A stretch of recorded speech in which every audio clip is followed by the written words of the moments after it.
ওকে, আমরা এখন যে বিষয় নিয়ে আলোচনা করব এটা হলো আমাদের জৈব রসায়নের মোস্ট একটা ইম্পর্টেন্ট টপিকস।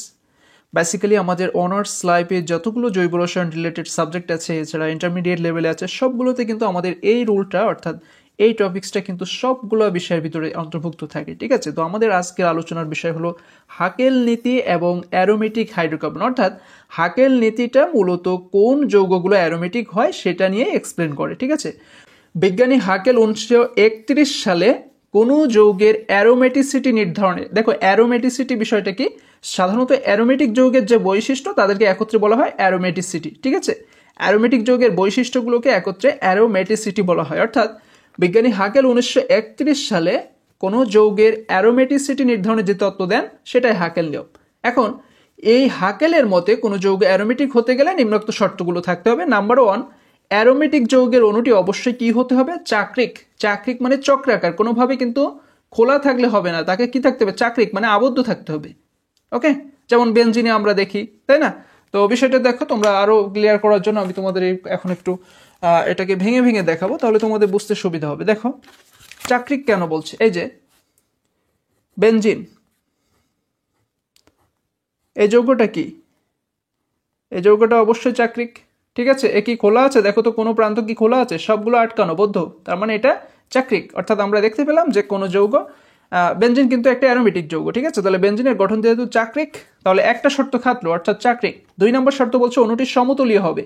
সমতলীয় মানে কি? সমতলীয় মানে যাদের ভিতরে sp2 সংকরণ থাকে তারাই বেসিক্যালি সমতলীয় হয়। অর্থাৎ প্রতিটি কার্বন পরমাণু তাদের সাথে সমতলে, প্রতিটি পরমাণু সমতলে থাকতে হবে। এখন এই বিষয়টা কি সেটা আমরা একটু দেখাই। দেখো এখানে আছে বেনজিন, বাট তোমরা যদি এইভাবে সচরাচর দেখো যে এখানে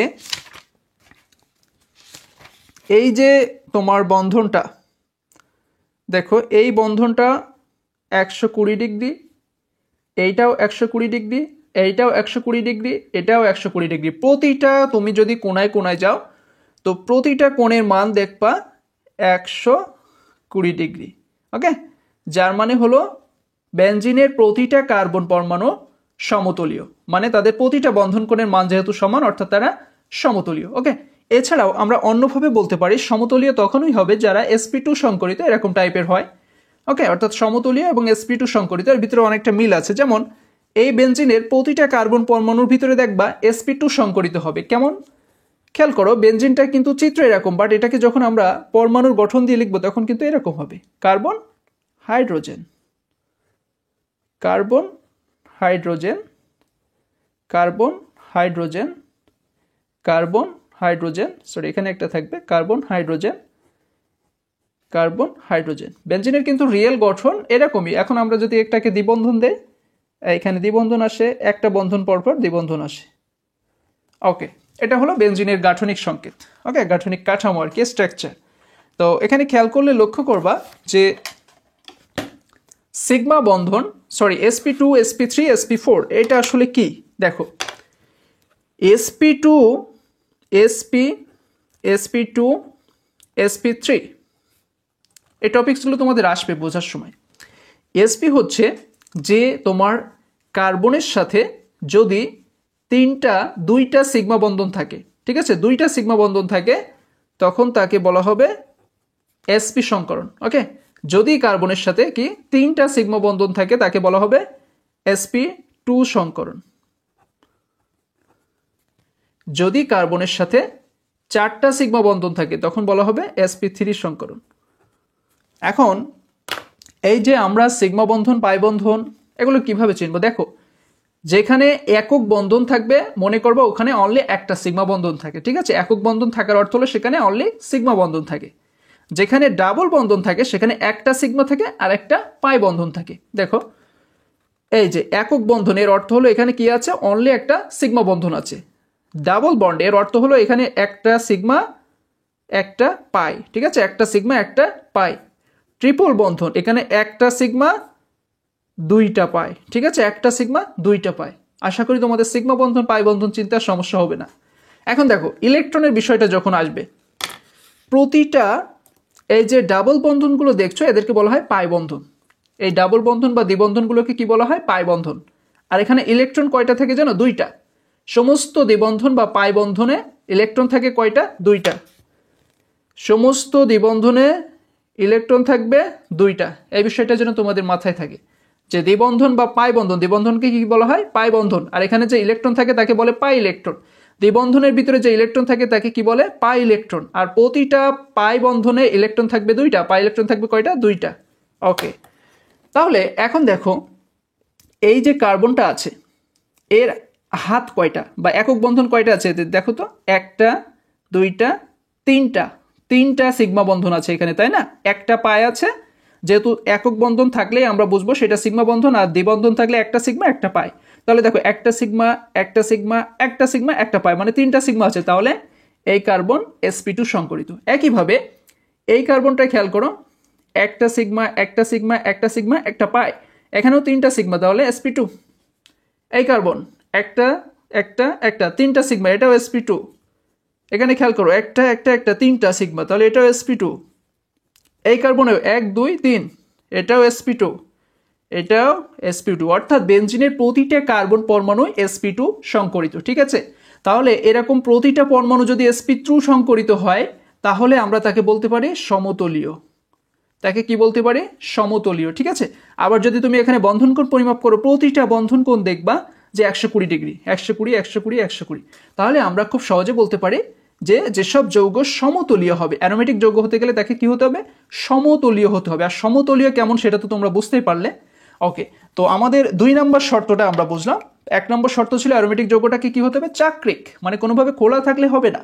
2 নম্বর বলছে সমতলীয় হতে হবে, অর্থাৎ সংকরণগুলো সব sp2 বা একই হতে হবে।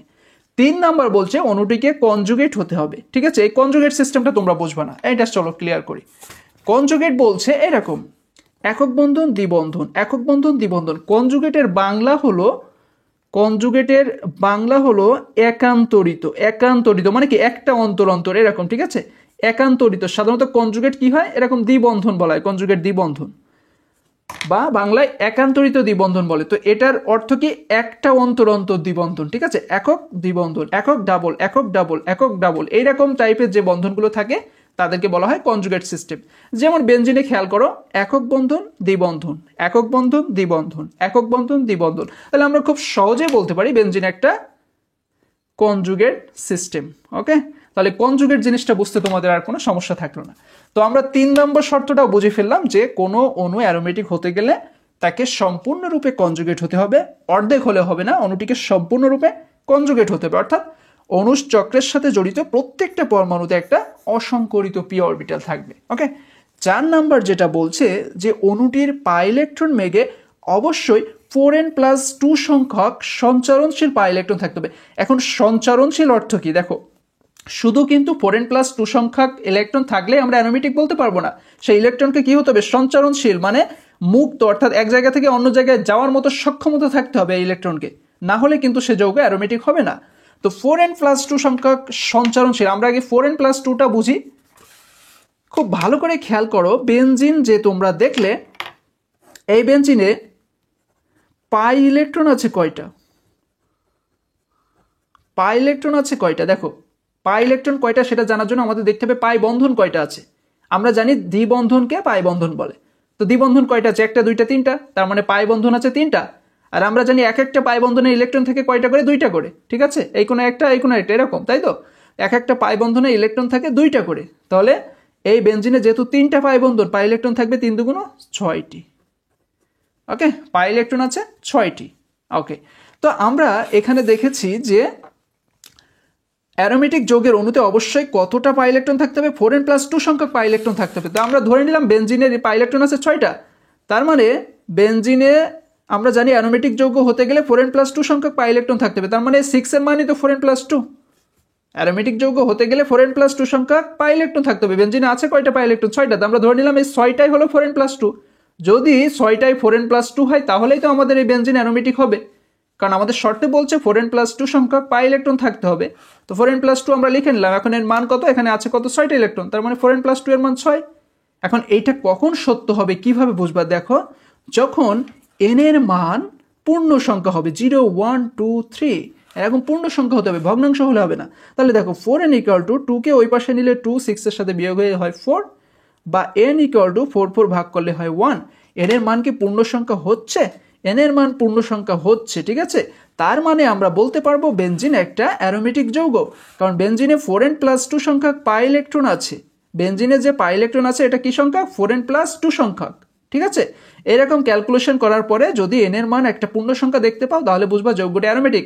আর এন এর মান যদি এরকম হাফ হতো, 1/3 হতো, এরকম যদি ভগ্নাংশ আকারে হতো তাহলে যৌগটা অ্যারোমেটিক হতো না। ক্লিয়ার? ওকে, এখন দেখো এই যে ইলেকট্রনটা 4n+2 সংখ্যক, আরও একটা শর্ত আমাদের এখানে জুড়ে দিয়েছে, সেটা কি?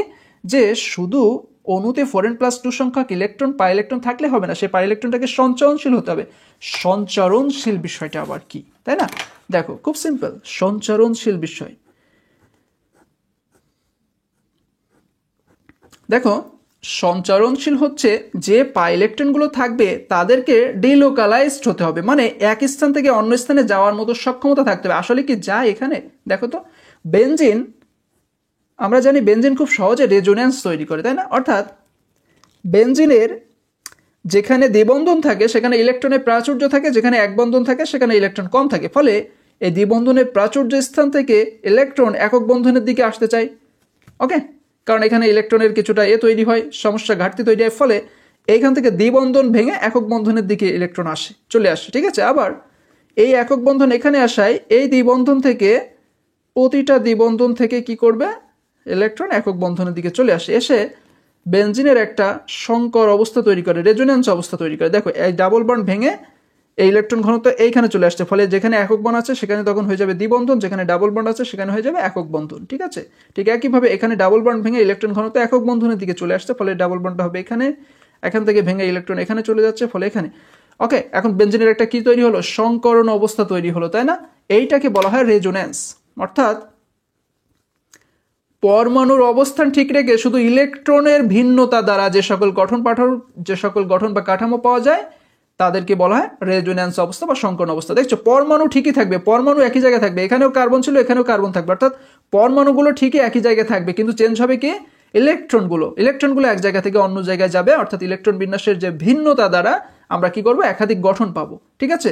আর এই গঠনের জন্য বেনজিন কি হয়? এই অবস্থার জন্য বেনজিন সুস্থিতি লাভ করতে পারে, রেজোন্যান্স অবস্থার জন্য। এটাকে বলে রেজোন্যান্স পুনরণন। অর্থাৎ আমরা দেখতে পাচ্ছি বেনজিনে যে ইলেকট্রন থাকে সেটা এক জায়গা থেকে অন্য জায়গায় যায়, তার মানে এটা ইলেকট্রন আমরা বলতে পারি সঞ্চারণশীল, ঠিক আছে। সঞ্চারণশীল, বা ইংলিশে বলতে কি? ডিলোকালাইজড। তাহলে প্রতিটা শর্ত যারা মানবে তাদেরকে বলা হবে অ্যারোমেটিক। আমরা দেখলাম যে বেনজিনে প্রতিটা শর্ত আছে, চাক্রিক, সমতুলীয়, কনজুগেট, 4n+2 সংখ্যক পাই ইলেকট্রন আবার সঞ্চরণশীল, 5টা রুলই মেনে চলছে, তাই না? তাই আমরা বলতে পারি এই 5টা রুল যারা মেনে চলবে তাদেরকে অ্যারোমেটিক যৌগ বলবে, যেমন বেনজিন 5টা রুলই মেনে চলে। ওকে, এখন দেখো এই যে এন এর মান 0, 1, 2, 3 এগুলো হলে 4n+2 এর মান হয় কি? 2, 6, 10, 14, 18। এই যে মানগুলো হয় এদেরকে বলা হয় হাকেল নাম্বার বা হাকেল সংখ্যা, ঠিক আছে। 4n+2 সংখ্যক পাই ইলেকট্রন থাকলে তাকে অ্যারোমেটিক বলে, অ্যারোমেটিক যৌগ বলে। এখন সেখানে এন এর মান আবার কি হতে হবে? 0, 1, 2, 3 হতে হবে। এন এর মান 0 হলে এর মান হয় 2, ঠিক আছে। এন এর মান 0 হলে এই 4n+2 এর মান হবে 2, এন এর মান 1 হলে এর মান হবে 6, এন এর মান 2 হলে এর মান হবে 10। আর এই সংখ্যাগুলোকে বলে হাকেল নাম্বার। যখনই দেখবা কোনো যৌগে এরকম সংখ্যক ইলেকট্রন থাকে তার মানে বুঝে নিবা যে ওই যৌগটা অ্যারোমেটিক হওয়ার পসিবিলিটি আছে, বাকি শর্তগুলো যদি সে মানতে পারে। ওকে, এখন চলে যাব আমাদের এক্সাম্পল। আমরা বিস্তারিত অনেকগুলোই আলোচনা করে ফেললাম, এখন আমাদের এক্সাম্পলের দিকে ধাবিত হব যে কিভাবে আমরা কোনো যৌগের অ্যারোমেটিকতা যাচাই করতে পারবো। তার জন্য দেখো আমি এখানে সহজে বোঝার জন্য এরকম একটা চার্ট করে রেখেছি, অর্থাৎ এই যে রুলগুলো যারা মানবে তারাই অ্যারোমেটিক হতে পারবে। ক্লিয়ার? শুরুতেই দেখো বেনজিন। ওকে, বেনজিনে খেয়াল করো, বেনজিনে ডাবল বন্ড আছে 3টা, মানে ডাবল বন্ড বলতে আমরা বুঝি পাই বন্ড, আর পাই বন্ডে একটা পাই বন্ডে ইলেকট্রন থাকে 2টা করে। তো বেনজিনে যেহেতু 3টা পাই বন্ড আছে, মানে বেনজিনে পাই ইলেকট্রন আছে 3 দুগুণ 6টা। ওকে, এখন আমরা জানি বেনজিন অ্যারোমেটিক হতে গেলে তাতে 4n+2 সংখ্যক পাই ইলেকট্রন থাকতে হবে। তাহলে বেনজিনে পাই ইলেকট্রন আছে 6টা, তাহলে এই 6টার মান অবশ্যই 4n+2 হতে হবে। তাই আমরা লিখলাম 4n+2 = 6। 4n = 2 কে এই পাশে পাঠাও 4 হবে, n = 1 হবে। আর n এর মান যদি কি হয়? n এর মান যদি 0, 1, 2, 3 হয় তাহলে বুঝে নিবা তারা অ্যারোমেটিক। যদি ভগ্নাংশ হয় তাহলে অ্যারোমেটিক নয়। n এর মান যেহেতু 1 তাহলে যৌগটা অ্যারোমেটিক। আবার দেখো এই বেনজিন কিন্তু সমতলীয়, কারণ এর প্রতিটা বন্ধন কোণের মান 120 ডিগ্রি, ঠিক আছে। আবার এর প্রতিটা কার্বন পরমাণু sp2 সংকরিত। আবার 2 নম্বর ফর্মুলাতে কি বলছে, কনজুগেট হতে হবে। দেখো কনজুগেট মানে কি, একক ডাবল আছে কি না, একক ডাবল। ওকে, তাহলে 2 নম্বর শর্ত মানছে। 3 নম্বর কি, চাকরিক। দেখো তো বেনজিন চাকরিক কিনা, চক্র আকারে আছে কিনা, কি খোলা আছে, কোনো দিক নেই, তাহলে 3 নম্বর শর্ত মেনে চলছে। আবার বলছে কি 4n+2 সংখ্যক পাই ইলেকট্রন থাকতে হবে, আছে না, 4n+2 সংখ্যক পাই ইলেকট্রন আছে তো, 4n+2 = 6, n এর মান 1 আর n এর মান 1 হলে আমরা বুঝবো সেখানে 4n+2 সংখ্যক, n এর মান পূর্ণ সংখ্যা হলে বুঝতে হবে 4n+2 সংখ্যক পাই ইলেকট্রন সেখানে আছে। আবার কি, পাই ইলেকট্রনটা সঞ্চরণশীল বা মুক্ত হতে হবে। যেহেতু বেনজিনে ডিলোকালাইজড হয় অর্থাৎ রেজোন্যান্স হয়, রেজোন্যান্সের মানে কি, মানে যে তোমার এই ডাবল বন্ডগুলো শিফট হয়ে একক বন্ধনের দিকে যায়, এরকম হলে আমরা তাকে বলি কি রেজোন্যান্স বা অনুরণন ঘটছে। আর এর অর্থ হলো ইলেকট্রন ডিলোকালাইজড বা সঞ্চরণশীল, অর্থাৎ এক জায়গা থেকে অন্য জায়গায় যেতে পারছে। যেহেতু বেনজিনে রেজোন্যান্স হয় তার মানে ইলেকট্রন অবশ্যই এক জায়গা থেকে অন্য জায়গায় যায়, যেটা আমরা আগেও দেখিয়েছি। তাহলে দেখো তো প্রতিটা শর্ত কিন্তু বেনজিন মানছে, তাই আমরা বলতে পারি বেনজিন একটা অ্যারোমেটিক যৌগ। ওকে, কিন্তু তোমরা লেখার সময় শুধু এই অংশটাই লিখবা। ওকে, যে যখন প্রশ্নে থাকবে কোনটি অ্যারোমেটিক নয়, তখন তোমরা এই অংশটাই লিখবা। ওকে, এরপরে দেখো আমাদের 2 নম্বরে আছে কি ন্যাপথ্যালিন। ন্যাপথ্যালিন কি একটা অ্যারোমেটিক যৌগ? অবশ্যই অ্যারোমেটিক যৌগ। কেন? এখানে পাই ইলেকট্রন কয়টা আছে গুণ তো। ন্যাপথ্যালিনে পাই বন্ড আছে 1টা 2টা 3টা 4টা 5টা, তাহলে 5 দুগুণ 10টা পাই ইলেকট্রন এখানে আছে। আমরা জানি অ্যারোমেটিক হতে গেলে কতটা পাই ইলেকট্রন থাকতে হবে, 4n+2 সংখ্যক। তার মানে 4n+2 এর মানই 10। ক্লিয়ার? অ্যারোমেটিক হতে গেলে 4n+2 এর মান কত হবে, 10 হতে হবে। ওকে, 4n = ভাগ করো 8, ক্যালকুলেশন করলে n এর মান হয় 2। আর আমরা জানি n পূর্ণ সংখ্যা হলে যৌগকে অ্যারোমেটিক বলা হবে। ওকে, আবার শুধু যে 4n+2 সংখ্যক ইলেকট্রন থাকলে অ্যারোমেটিক হবে এমন তো নয়, আরও কি কি হতে হবে দেখো, সমতলীয় হতে হবে। দেখো তো এর প্রতিটা অংশ কিন্তু সমতলীয়, এটাও 120, এটাও 120, এটাও 120, এটাও 120, এটাও 120 ডিগ্রি, প্রতিটা কোণের মান। আবার প্রতিটা কার্বন পরমাণু এখানে হিসাব করে দেখবে sp2 সংকরিত। আমি তো তোমাদের শিখিয়ে দিচ্ছি কিভাবে sp2 তোমরা নির্ণয় করবা, sp3 সংকরণ নির্ণয় করবা। ওকে, আবার দেখো এটা কি কনজুগেট, হ্যাঁ, ডাবল একক,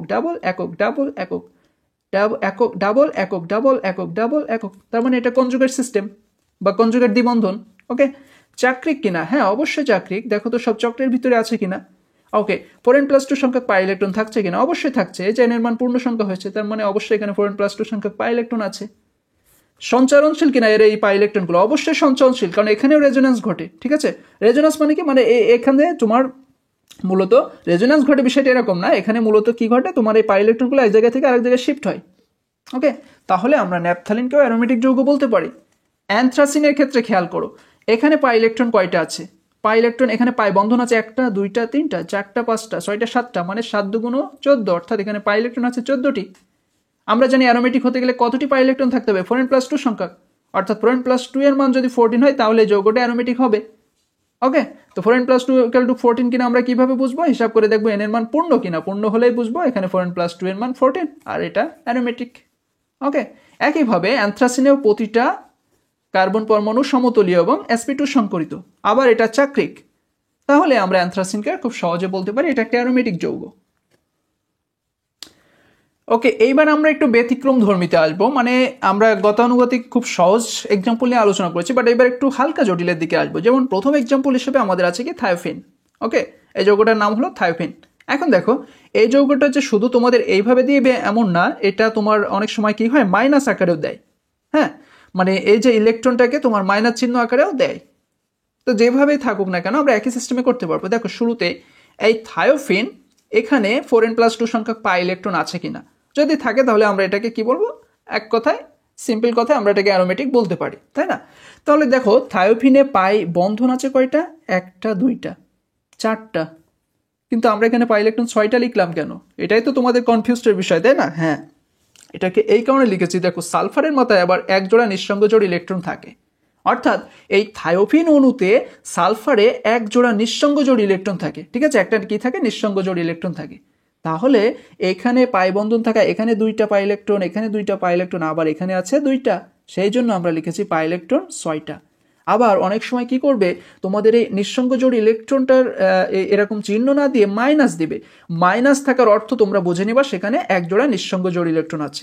ঠিক আছে, মাইনাস থাকার অর্থ তখন তোমরা 2টা ইলেকট্রন এখান থেকে কাউন্ট করে নিবা।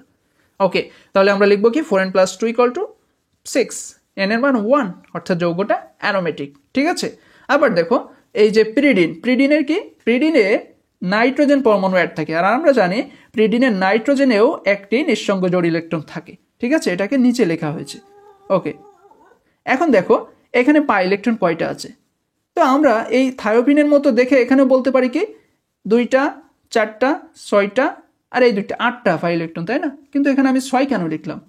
এটাও একটা কনফিউজডের বিষয়। আচ্ছা, খেয়াল করো এই পিরিডিনের নাইট্রোজেনে যে একটা নিঃসঙ্গ জোড় ইলেকট্রন থাকে এটা চক্রের ভিতরে থাকে না, এটা থাকে চক্রের বাহিরে। ওকে, এটা চক্রের বাহিরে থাকে।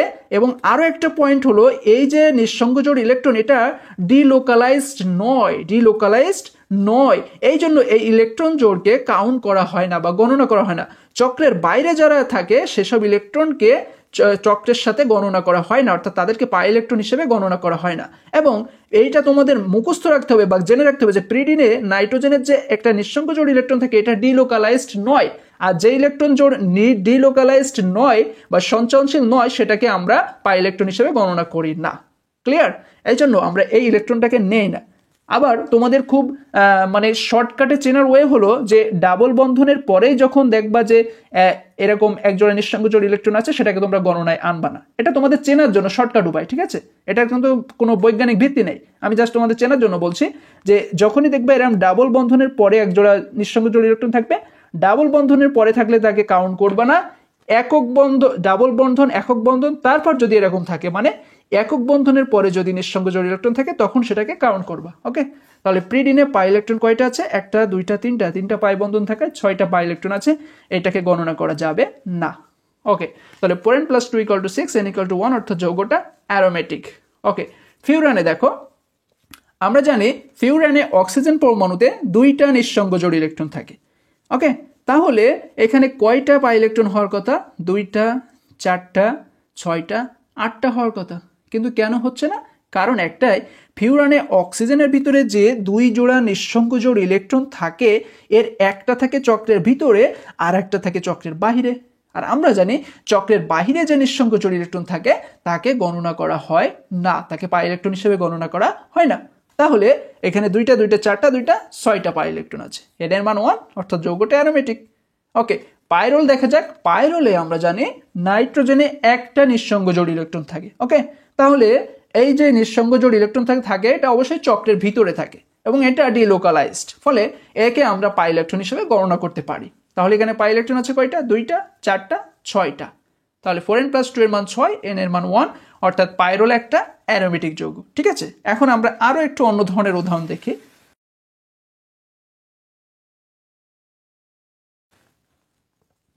ওকে, দেখো এখানে আছে সাইক্লোপ্রোপিন, এটার নাম হলো সাইক্লোপ্রোপিন। তো সাইক্লোপ্রোপিন চাকরিক, তাই না? তাহলে তো অ্যারোমেটিক হওয়ার কথা কি না? না, আরো শর্ত আছে। চাকরিক হতে হবে, 4n + 2 সংখ্যক পাই ইলেকট্রন থাকতে হবে। তো দেখি তো এখানে 4n + 2 সংখ্যক পাই ইলেকট্রন আছে কিনা। এখানে এক দেখাতে মনে হচ্ছে পাই ইলেকট্রন আছে, পাই বন্ধন একটা, তার মানে পাই ইলেকট্রন 2টা। তাহলে 4n + 2 এর মান কত? 2। 4n = 0, n = 0/4 মানে 0। তো n এর মান তো পূর্ণ সংখ্যা, এটা কেন অ্যারোমেটিক হচ্ছে না? এর একটাই কারণ, এই সাইক্লোপ্রোপিনে যে পাই ইলেকট্রন আছে এটা সঞ্চারণশীল না। আর এখানে খেয়াল করে দেখো আমরা স্পষ্ট করে লিখেছিলাম এই পাই ইলেকট্রনটা, এই যে পাই ইলেকট্রনটা এটা হতে হবে সঞ্চারণশীল। সঞ্চারণশীল না হলে তাকে আমরা অ্যারোমেটিক বলতে পারবো না, যতই তাদের 4n + 2 সংখ্যা পাই ইলেকট্রন থাকুক না কেন। বিষয়টা বুঝতে পেরেছো? মানে এখানে এই যে পাই বন্ধন আছে এ কোনোভাবে শিফট হয়ে এই পজিশনে যেতে পারবে না, অর্থাৎ ডিলোকালাইজড নয় বা সঞ্চারণশীল নয়। ওকে, সেকেন্ড প্রশ্নটা আমরা দেখি। জাস্ট আমরা কি করেছি, সাইক্লোপ্রোপিনের মাথায় একটা প্লাস চিহ্ন দিয়েছি।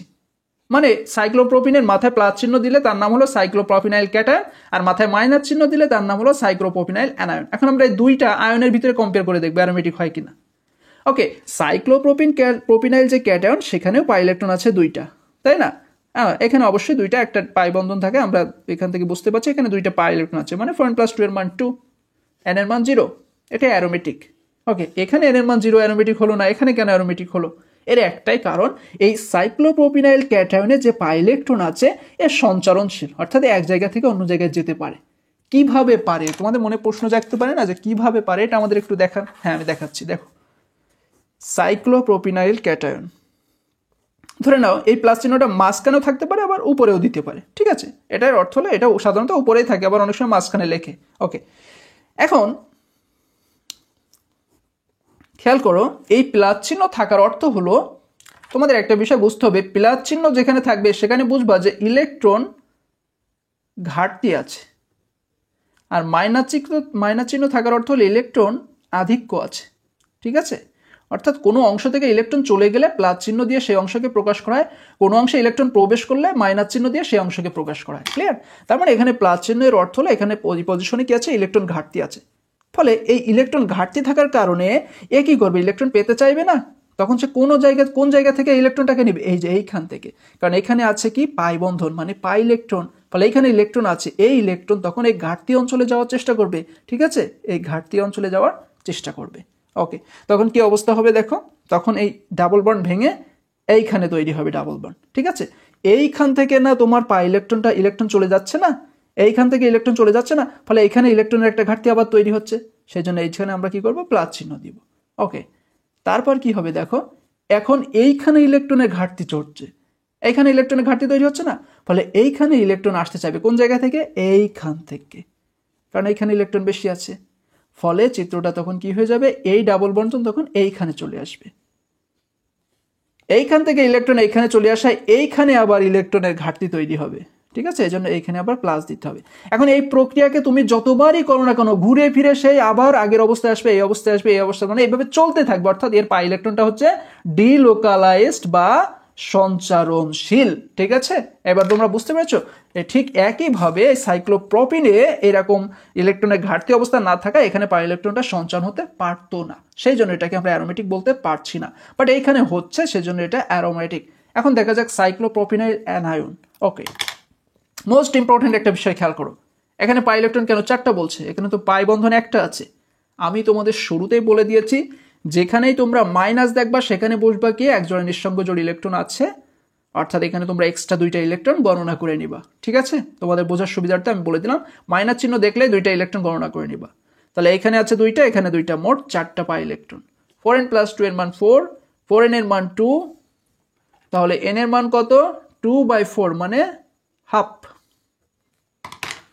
তো n এর মান ভগ্নাংশ হলে কি তাকে আমরা অ্যারোমেটিক বলতে পারি? পারি না। আমরা জানি n এর মান পূর্ণ সংখ্যা হলেই কেবলমাত্র আমরা বলতে পারি সেখানে 4n + 2 সংখ্যক পাই ইলেকট্রন আছে। ভগ্নাংশ হলে সেখানে 4n + 2 সংখ্যক পাই ইলেকট্রন নেই, তাই এই যৌগকে আমরা বলতে পারি এটি অ্যারোমেটিক নয়, বাট এটা অ্যান্টি অ্যারোমেটিক যৌগ। এখন তোমাদের মনে প্রশ্ন জাগতে পারে, অ্যান্টি অ্যারোমেটিক আবার কি, তাই না? দেখো, অ্যারোমেটিক আর অ্যান্টি অ্যারোমেটিক হুবাহু প্রায় সেম, শুধু একটা জায়গায় এখানে কনফিউজ, সেটা হচ্ছে অ্যারোমেটিকে 4n + 2 সংখ্যক পাই ইলেকট্রন থাকে, আর অ্যান্টি অ্যারোমেটিকে 4n সংখ্যক ইলেকট্রন থাকে। ঠিক আছে, পার্থক্যটা বুঝতে পেরেছো? অ্যারোমেটিকে 4n + 2 সংখ্যক পাই ইলেকট্রন থাকে, অ্যান্টি অ্যারোমেটিকে 4n সংখ্যক পাই ইলেকট্রন থাকে, আর বাদ বাকি যা সব এও সমতলীয়, এও সমতলীয়, এও কনজুগেট, তারপর তোমার এখানেও সঞ্চয়নশীল, এখানেও সঞ্চয়নশীল পাই ইলেকট্রন থাকে। শুধু ডিফারেন্স কোথায়, অ্যারোমেটিকে 4n + 2 সংখ্যক পাই ইলেকট্রন, অ্যান্টি অ্যারোমেটিকে 4n সংখ্যক। এখন তোমাদের যখন দেখতে হবে যে কোনো যৌগ অ্যারোমেটিক নয়, তখন তোমরা যাচাই করবা যে এটা অ্যান্টি অ্যারোমেটিক কিনা। কিভাবে যাচাই করবা? এই পাই ইলেকট্রনকে 4n দিয়ে কম্পেয়ার করবা। ওকে, মানে দেখবা যে এখানে এই পাই ইলেকট্রনের সংখ্যা 4n কিনা। তা আমরা লিখলাম 4n = 4, n = 1, অর্থাৎ এইবার n এর মান পূর্ণ সংখ্যা হচ্ছে, তার মানে এটা অ্যান্টি অ্যারোমেটিক। ওকে ওকে, এখন আমরা চলে যাই আমাদের নেক্সট এক্সাম্পল। খেয়াল করো, এখানে প্রথমে আছে সাইক্লোবিউটার ডাইইন। তো এখানে পাই বন্ধন আছে দুইটা, ফলে পাই ইলেকট্রন চারটা, খুব সহজে বোঝা যাচ্ছে। তাহলে 4n + 2 এর মান 4, n এর মান হাফ, অর্থাৎ n এর মান ভগ্নাংশ হলে সেটা অ্যারোমেটিক হবে না, কারণ সেখানে 4n + 2 সংখ্যক পাই ইলেকট্রন থাকবে না। তবে এটা অ্যান্টি অ্যারোমেটিক কেন?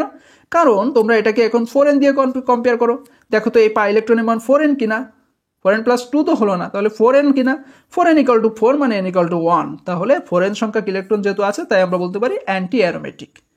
সাইক্লোঅক্টাটেট্রাইন, এটাকে কেন সাইক্লোঅক্টাটেট্রাইন বলছে?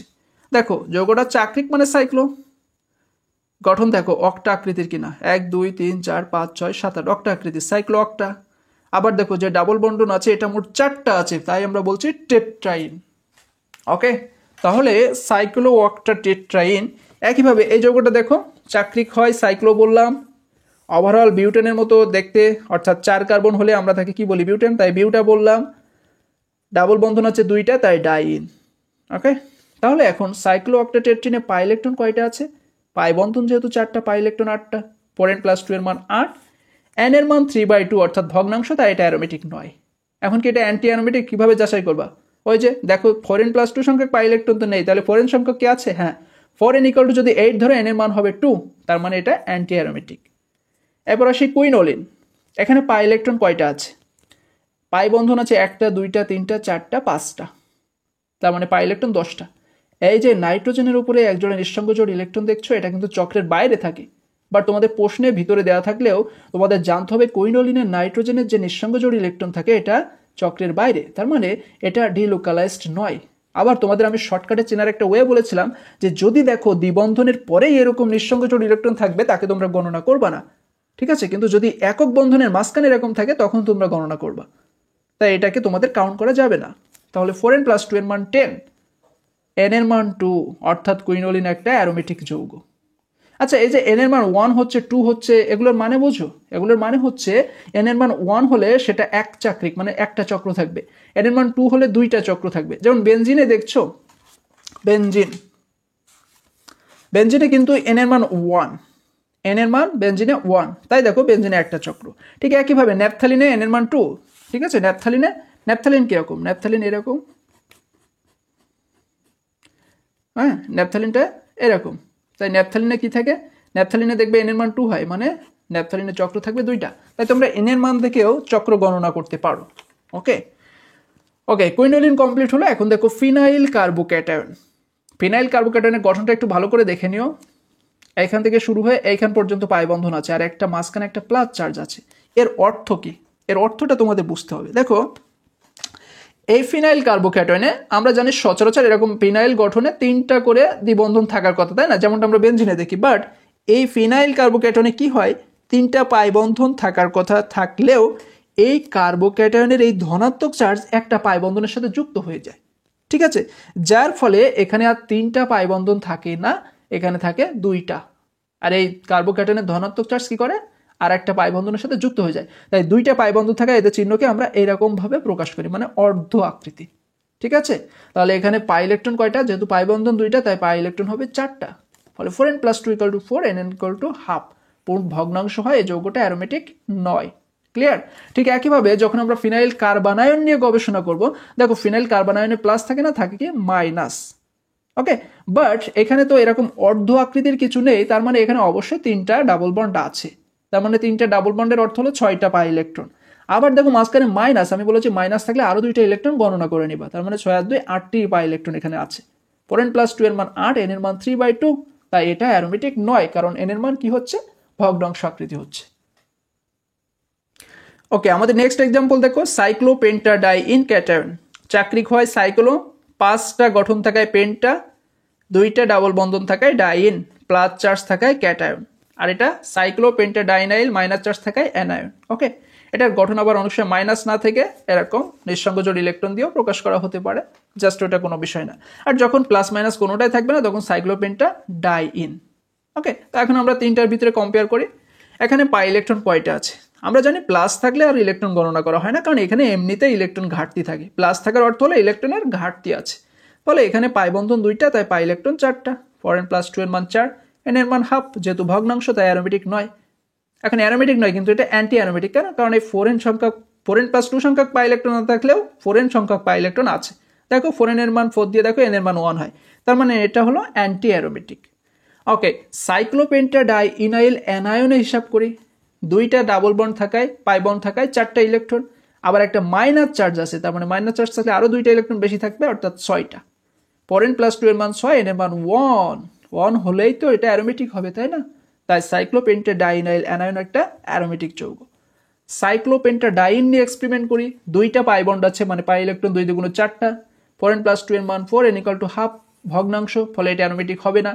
আবার এখানে কি 4n সংখ্যক আছে পাই ইলেকট্রন? হ্যাঁ, 4n = 4 হলে n = 1, তার মানে এটা অ্যান্টি অ্যারোমেটিক।